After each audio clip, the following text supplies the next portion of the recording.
Hey everybody, it's Flyin Ryan here with a review of the Heli-Max 1SI.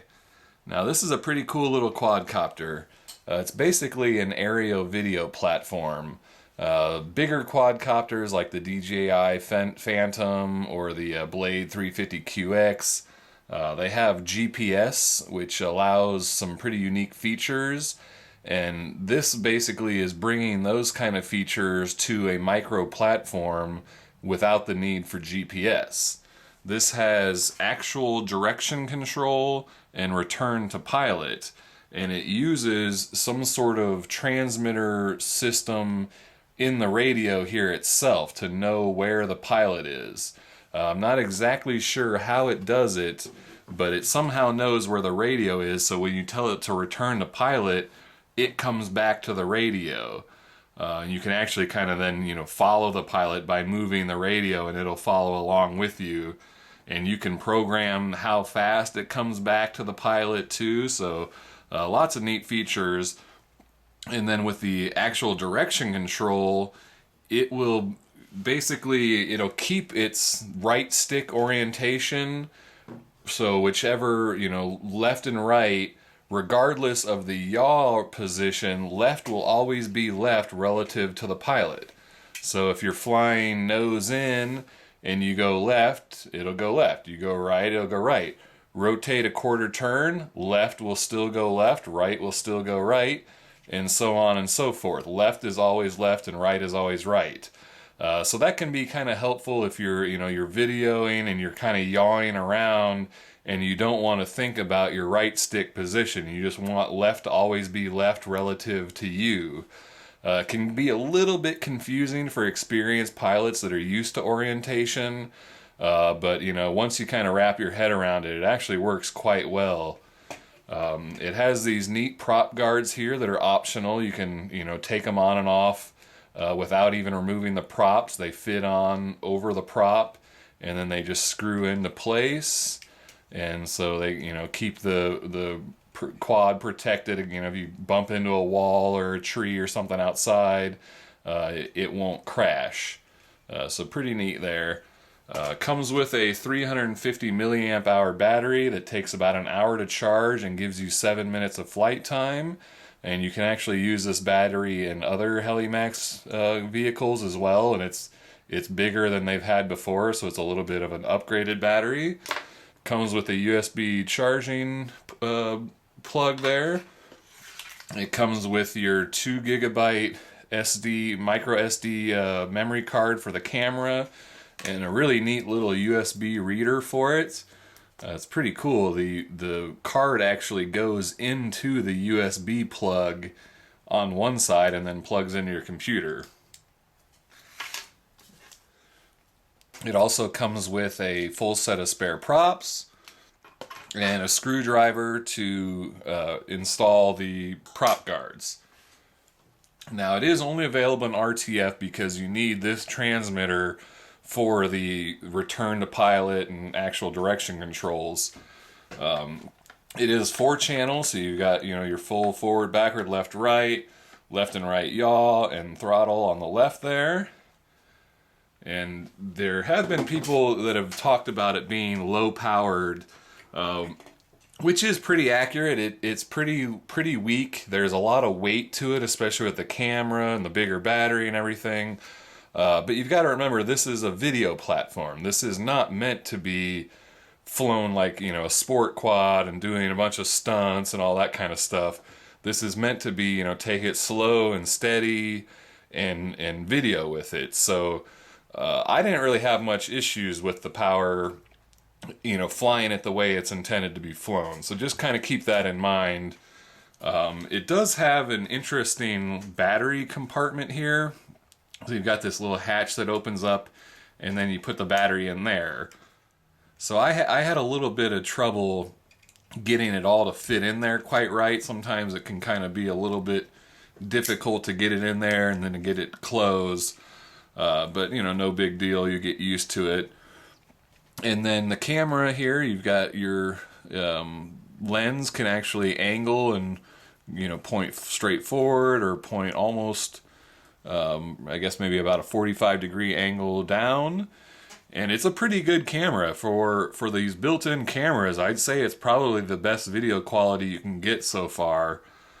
But I did, same issue with the 1SQV cam. If you saw my videos of that, I did have some issues with it freezing at times. It tends to be like if you fly low over grass, I think just all the blades of grass just are overwhelming, and it'll tend to freeze the camera.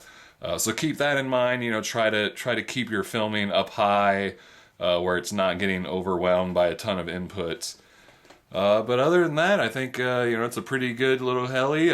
I really like the green, of course. Me and my green. So let's go see it in flight. Alright, this is the indoor flight review of the Heli-Max 1SI.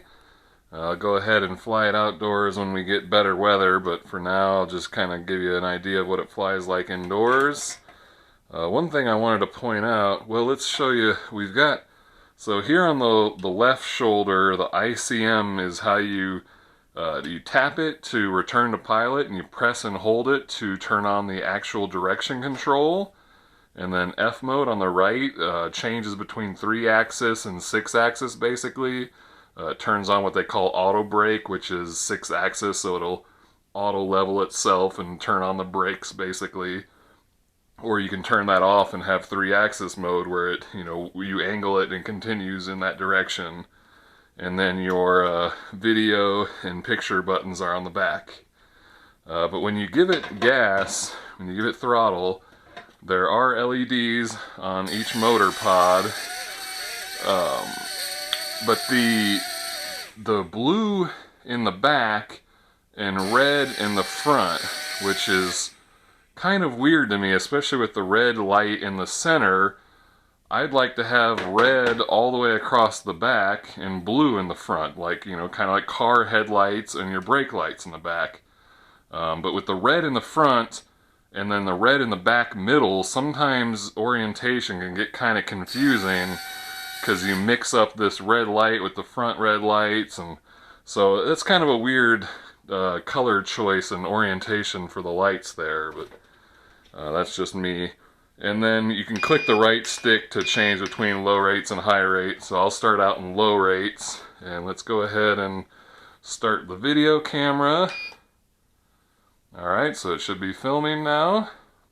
I think, let's double check. Yep, the little light on the camera is blinking. Alright, so let's give it a flight. And so it is pretty stable, and it's got a good yaw rate. And then those prop guards work well to kind of let it bounce off of the wall and stuff. You see, you kind of bounce it into the... So, not bad.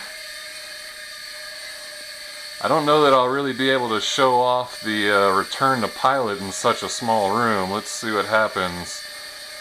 So, okay, return to pilot. Nope, went the wrong way.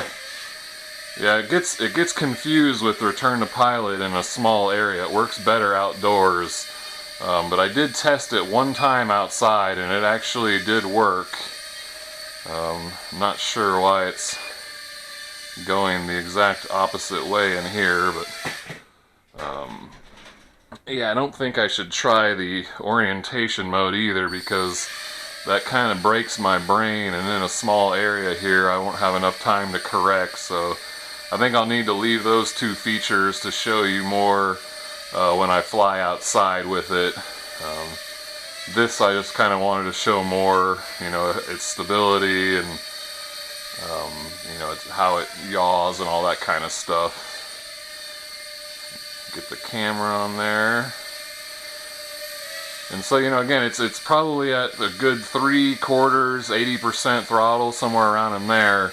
So it definitely is a little low on power, but again, this is, a camera platform. You're not supposed to be zipping this thing all around. You're supposed to try to keep it nice and smooth and steady for filming, and it's definitely good at that. It's really stable.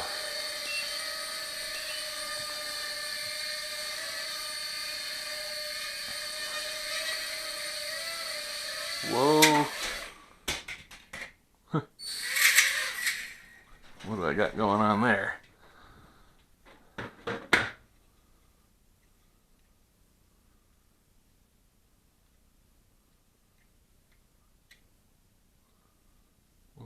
What was making that sound?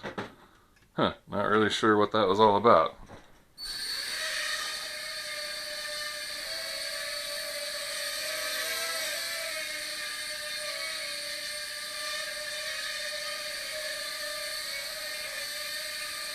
Alright, and stop the camera and take it in for a landing.